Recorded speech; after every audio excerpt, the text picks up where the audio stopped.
bienvenue aux nouvelles du voisinage. Aujourd'hui, je reçois en entrevue Madame Lara Zada. Elle est conseillère pédagogique à l'organisme Ruelle de l'avenir. Bienvenue. Bonjour Madame Louise, merci beaucoup. Ça fait plaisir. Dites-moi, moi, ça m'intrigue, le nom Ruelle de l'avenir. Qu'est-ce que c'est au juste? Puis pourquoi ce nom-là? Oui, c'est une question Oui. qu'on nous pose souvent, en Oui. fait. Bien, en fait, ce qu'il faut savoir, c'est que Ruelle de l'avenir existe depuis déjà 50 ans. Et puis, le fondateur, à l'époque, avait décidé de fonder un organisme communautaire dans le but de sortir les jeunes de la ruelle. Donc, en offrant des activités là, vraiment communautaires, puis leur assurer un environnement stimulant. Ah, c'est de là que ça vient? Oui.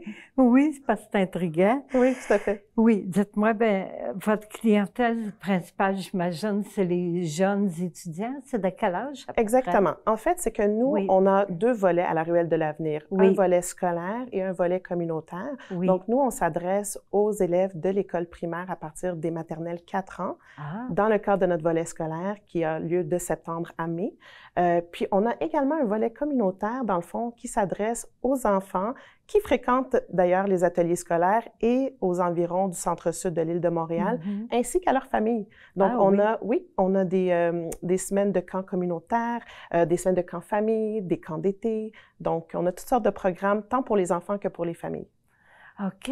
Oui. Donc, il y a deux volets, hein? Oui, Pour oui. le volet scolaire, est-ce que c'est après l'école? Comment ça fonctionne? Oui, je vous explique tout à Oui. fait. Donc, à la ruelle, c'est vrai qu'on a deux volets, mais ce qu'il faut Oui. savoir, c'est que le volet tant scolaire que communautaire sont de la même identité, de la même ADN. Puis nous, à la ruelle, on œuvre en persévérance scolaire. Donc, c'est pour avoir un plus grand impact possible, pour aller chercher le plus de jeunes possible. Et pour répondre à votre question, les ateliers scolaires s'offrent pendant les heures d'école, alors que les ateliers communautaires vont s'offrir à ce moment-là les jeudis soirs et les samedis en avant-midi, en après-midi. Donc, ce qu'il faut savoir, c'est ça, en fait, c'est que les ateliers scolaires sont vraiment juste pour les élèves, alors que Oui. les ateliers communautaires sont pour les enfants et leurs familles. Ah bon, d'accord. Oui. Puis, pour les ateliers scolaires, avez-vous des exemples à donner Oui, tout à fait. de genre d'ateliers? Oui, absolument. Oui. Donc, on est justement là en train de préparer notre grand retour en présentiel après cette grande période de Oui. COVID. Donc, tant pour notre programmation hybride que pour notre programmation à venir, on offre des ateliers de robotique, des ateliers de cinéma, de saines habitudes de vie où les enfants ont la chance de cuisiner, de littérature, de sciences, de biodiversité, et on a même un volet complet sur le préscolaire. Donc, ça, c'est juste quelques exemples là, des programmes qu'on offre à la ruelle. Oui, c'est intéressant. Oui, hein? oui. Puis en fait, ce qu'il faut savoir aussi, c'est que ce qu'on fait à la ruelle en tant que participant n'est pas la même expérience qu'à l'école. Donc, c'est OK. vraiment une approche beaucoup plus dynamique à l'extérieur de la boîte, si on veut, là, pour vivre de l'exploration, de l'expérimentation, puis les enfants sont au cœur de l'action.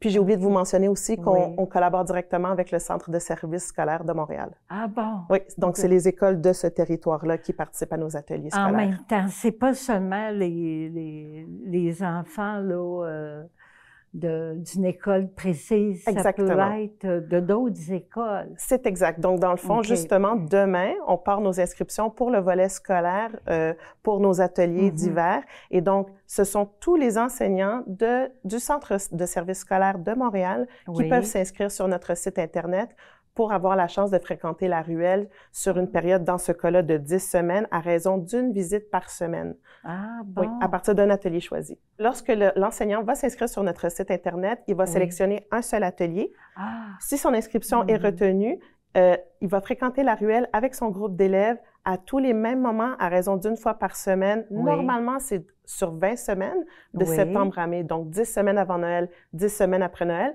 Mais là, dans ce cas-ci, là, ça va être 10 semaines pour la session d'hiver. D'hiver, qui va se terminer à peu près comme... Vers la fin mars. Donc, elle va commencer le 17 janvier 2022, puis elle se termine vers la fin mars. Ah, vers la fin mars. Oui.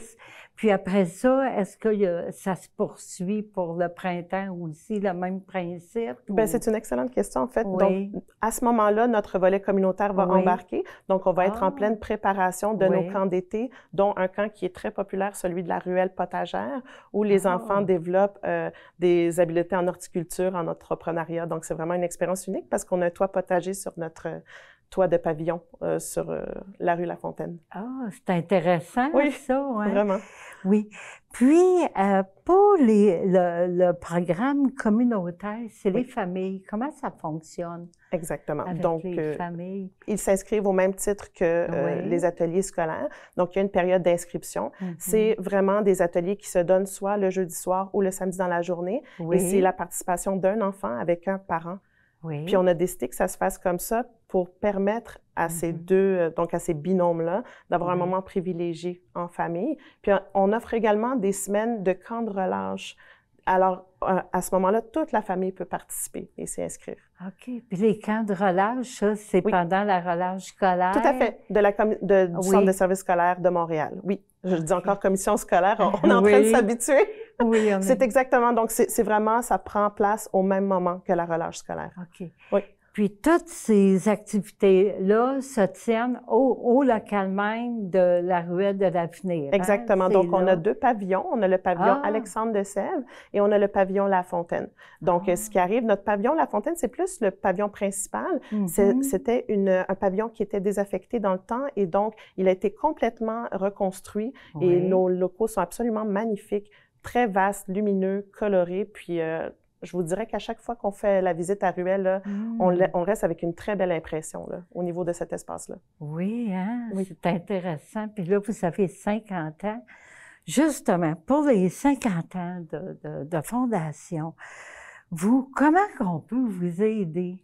Bien, écoutez, il y a plusieurs façons de nous aider, mais juste pour apporter une petite précision, dans le fond, ça fait 50 ans que Ruelle existe au niveau communautaire, mais depuis 2012 seulement au niveau scolaire. Ah bon. Puis votre question tombe à point parce que demain, en fait pas demain, mais aujourd'hui même, est le début d'une campagne de financement très importante pour la Ruelle qui s'intitule Les Amis de la Ruelle. Puis vous savez, pour des OBNL comme la Ruelle, le nerf de guerre demeure toujours le financement.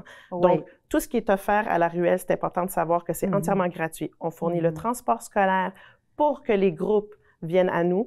Le matériel est gratuit. Alors, oui, les activités entières et la préparation là, est à aucun frais pour les écoles. Donc, à partir de notre site Internet, vous pouvez vous connecter à www.ruelledelavenir.org et dès aujourd'hui, on a la campagne de financement les Amis de la Ruelle. Puis effectivement, là, il n'y a aucun petit don.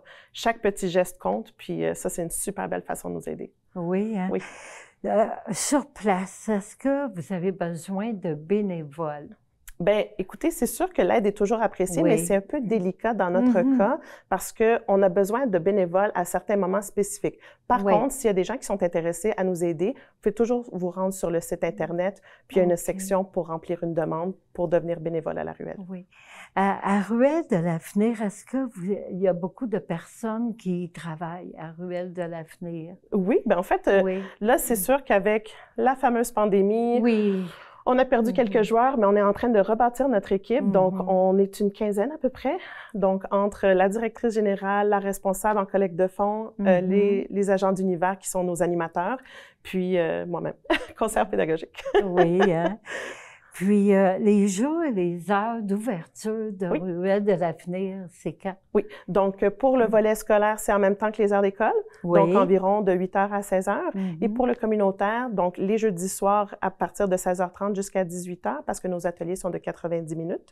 Et puis, les samedis, donc, en avant-midi, vers 10h, puis en après-midi, vers 13h. Vers 13h, oui. Les coordonnées pour vous rejoindre par courriel, vous avez courriel, Facebook? Tout à fait. Il faut rester à l'affût de nos réseaux sociaux. On a une page Facebook, une page Instagram, sur LinkedIn et sur Twitter.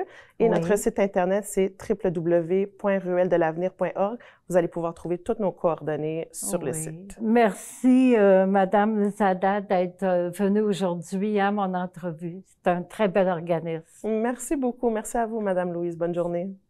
Ça fait plaisir.